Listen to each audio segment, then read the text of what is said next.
Hello, this is the Ralph K. Ginorio Keep Right column as printed online in the Coeur d'Alene Press, May the 2nd, 2022. Please awaken me. I seem to be descending into a nightmare. If you're wakeful, please awaken me. I'm really not enjoying it. Bill Gates has systematically bought up so much farmland that he's now our biggest food producer. BlackRock has been buying an increasing proportion of America's open land at above market prices. Insufficient chemical fertilizer is reaching planters, already blighting the coming harvest. Massive numbers of poultry are being slaughtered because of a disease scare provoked by diagnostic methods never designed to track such things. And a bizarre series of accidents has damaged or destroyed several major food production facilities just within the past month. The Russian invasion of the Ukraine is shaping up to be a Spanish Civil War-style proxy war between Putin and the West, where Russia is losing. An increasingly desperate Putin is openly threatening to widen the war into NATO countries and blatantly suggests that if pushed too far, he may unleash the horrors of atomic warfare. In Shanghai and now Beijing, China seems to be practicing scenarios of maintaining social control over a captive population under the stresses of war. Xi is exploiting this to degrade the power of his greatest CCP rival, Jiang.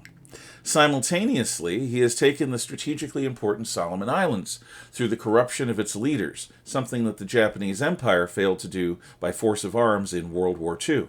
Taiwan's conquest remains his objective, something that in normal times would trigger open war with the United States. In Washington, D.C., Biden is creating a literal Ministry of Truth to counter some semblance of free speech returning to the internet. While Americans are being divided by his propaganda into the woke and the so-called hateful, Biden's policies have starved us of energy and supplies of all kinds, sparking inflation and likely triggering a recession. He has invited an endless stream of invaders to cross into the United States to obtain welfare benefits. In normal times, this combination of growing poverty at home and war abroad would trigger a game-changing election defeat this coming November that would remove many more state governors and both houses of Congress from his Democratic Party control. In the background of all of this, Klaus Schwab and George Soros manipulate banking and stock markets to reset society away from Western and American norms of personal freedom, economic opportunity, and national security. I despise conspiracy theories. They are illogical. Human beings are simply not smart enough to successfully plot to rule the world. Why would any sane person want to do this anyway? I insist on living in hope. My faith tells me unequivocally that God has already successfully achieved the salvation of his creation, this nearly 2,000 years ago. To me, the outcome of history is not in doubt. For my part, I trust that divine providence does work through the myriad free choices of human beings everywhere and every one of us. So long as I strive to faithfully try my best to be a good person, I leave the rest to the deity. Even if the proverbial four horsemen of the apocalypse show up at my door, I know that in my own heart and mind that their plague, famine, war, and death are merely transitory.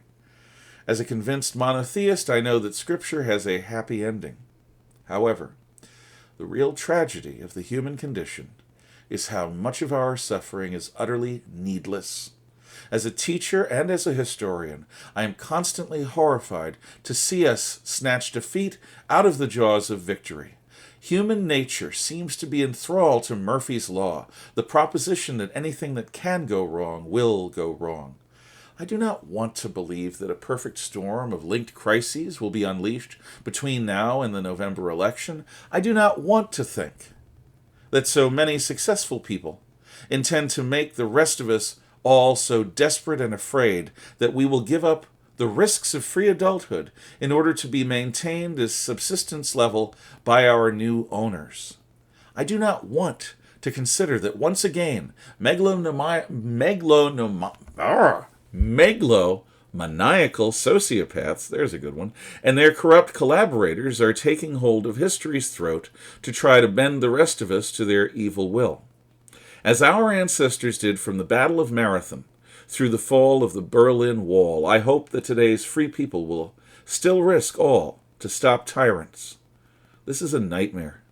Please, if you see this as nothing but a bad dream, awaken me from it with your perspective, common sense, and reason.